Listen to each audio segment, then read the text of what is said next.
কালকে চায়ের সাথে ছিল সিঙ্গাড়া আর মুড়ি, তাও আবার ঘরে বানানো। মুড়ি না, সিঙ্গাড়াটা ঘরে বানিয়েছিলাম, প্রথমবার ট্রাই করেছিলাম, বেশ ভালো হয়েছিল। সর্ষের তেলের মধ্যে প্রথমে নারকেল কুচি আর বাদামকে ভেজে তুলে রেখেছিলাম। এরপরে সেই সর্ষের তেলের মধ্যে হাফ ক্রাশ করা ধনে দিয়েছিলাম। ধনেটা একটু ভাজা ভাজা হলে জিরে আদা কাঁচা লঙ্কা বাটা, আগের থেকে সেদ্ধ করে রাখা আলু, জিরে ধনের গুঁড়ো, ভাজা চিনেবাদাম, নারকেল ভাজা সেটা, আর উপর থেকেই সামান্য একটু গরম মশলা দিয়েছিলাম। তৈরি হয়ে গেছিলো আমাদের সিঙ্গাড়ার পুর।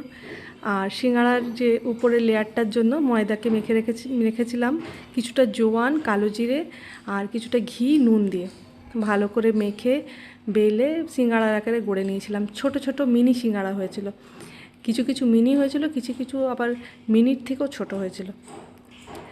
যেরকম পেরেছিলাম গড়ে নিয়েছিলাম, অনেকটা সিঙ্গাড়ার মতো শেপ দেওয়ার চেষ্টা করেছিলাম। খেতে বেশ ভালো হয়েছিল প্রথমবারের মানে। চায়ের সাথে ছিল মুড়ি আর সিঙ্গাড়া।